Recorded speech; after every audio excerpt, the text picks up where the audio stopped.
Hello everyone. இன்றைக்கி நம்ம பார்க்கக்கூடிய தலைப்பு பேசிக் சென்டென்ஸும் அதே மாதிரி அட்வான்ஸ் சென்டென்ஸ் பார்க்க போகிறோம். இந்த வாக்கியங்களெல்லாம் உங்களுக்கு ரொம்ப பயனுள்ளதாக இருக்கும். கடைசி வரைக்கும் இந்த வீடியோ பாருங்கள். நம்முடைய சேனலை இது வரைக்கும் நீங்கள் சப்ஸ்கிரைப் பண்ணலைன்னா இன்றைக்கி சப்ஸ்கிரைப் பண்ணிவிட்டு லைக் பண்ணுங்கள். ஃபஸ்ட்டு ஃப்ரேசல் வேர்ப் என்னென்னா ஹேங்கின் அப்படின்ற ஒரு ஃப்ரேசல் வேர்ப். இதனுடைய மீனிங் என்ன அப்படின்னா ஸ்டே பாசிட்டிவ் அப்படின்னு சொல்லுவோம். இதை நம்ம ஒரு பேசிக் இங்கிலீஷில் ஸ்டே பாசிட்டிவ் வச்சு ஒரு எக்ஸாம்பிள் கொடுக்குறேன்.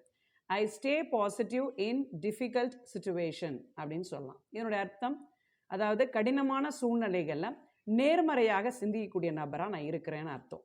இதுவே நீங்கள் அட்வான்ஸ் லெவலில் சொல்லணும் அப்படின்னா ஹேங்கின் யூஸ் பண்ணுங்கள். எக்ஸாம்பிள், ஐ ஹேங் இன் டிஃபிகல்ட் சிச்சுவேஷன் அப்படின்னு சொல்லலாம். அப்போ இந்த இடத்துல ஹேங்கின் அப்படின்றது ஸ்டே பாசிட்டிவ் அப்படின்ற அர்த்தத்தை குறிக்கிறது. நேர்மறையாக கஷ்டமான சூழ்நிலைகளும் நான் யோசிக்கிற நபர். ஸோ இந்த வாக்கியம் உங்களுக்கு யூஸ்ஃபுல்லாக இருக்குன்னு நினைக்கிறேன்.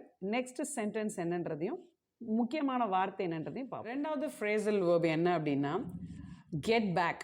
இதனுடைய அர்த்தம் ரிட்டர்ன். அடிக்கடி யூஸ் பண்ணக்கூடியது தான். பட் ரிட்டர்ன் அப்படின்ற வார்த்தையை பயன்படுத்தாமல் கெட் பேக் அப்படின்றது சொல்லுங்கள். அதாவது திரும்பி வர்றது. இப்போ நீங்கள் ஆஃபீஸ்க்கு போகிறீங்க அப்படின்னா திரும்பி வீட்டுக்கு வரீங்கன்னு சொல்லும்போது அது எப்படி வாக்கியத்தில் சொல்கிறோம்? I return home at 6 PM. So 6 மணிக்கு ஷார்ப்பாக வந்துடுறேன், இல்லை அரவுண்ட் 6 PM சொல்லலாம். ஸோ ஏறக்குறைய ஒரு 6லேருந்து 7 வரீங்கன்னா அரவுண்ட் போட்டுக்கோங்க. இதுவே நீங்கள் அட்வான்ஸ் லெவலில் சொல்லும்போது I get back home at 6 PM இல்லைனா அரவுண்ட் 6 PM. ஸோ 6 மணிக்கு நான் வீட்டுக்கு வந்துடுவேன் ஆஃபீஸ்லேருந்து அப்படின்னு நம்ம சொல்லும்போது பயன்படுத்திக்கலாம். மூணாவது ஃப்ரேசல் வேர்ப் என்னென்னா கோ அஹெட். இதை நம்ம ஸ்டார்ட் அப்படின்னு சொல்லுவோம், தொடங்கு அப்படின்னு அர்த்தம். ஸோ இப்போ ப்ராஜெக்ட் தொடங்குது அப்படின்னு சொல்கிறோம். இந்த மாதிரி சில விஷயங்கள்லாம் நம்ம ஆங்கிலத்தில் எப்படி சொல்கிறது? The project will go ahead அப்படின்னு சொல்லலாம்.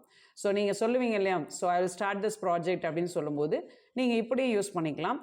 ஸோ அடுத்த வாக்கியத்துக்கு முன்பாக நம்மளுடைய சேனலை சப்ஸ்கிரைப் பண்ணிக்கங்க மறந்துடாமல். இது உங்களுடைய ஃபோர்த் ஃப்ரேசல் வேர்ப்.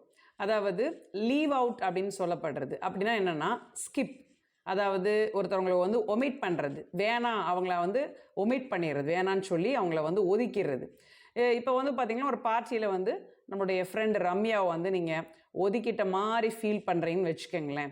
அவங்கள நம்ம மறுபடியும் இன்வைட் பண்ணிட்டோம் அப்படின்னா ஒரு ப்ரோக்ராம் நடந்து முடிஞ்சப்போ நம்ம யோசிக்கிறோம்.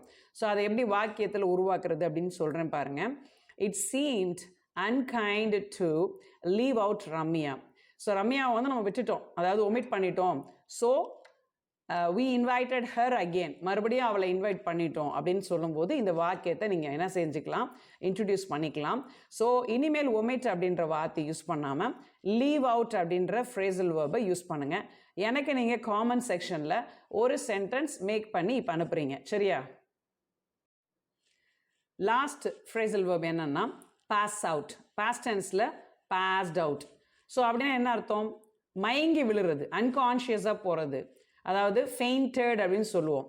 இப்போ ஒரு எக்ஸாம்பிள் கொடுக்குறேன் பாருங்கள்.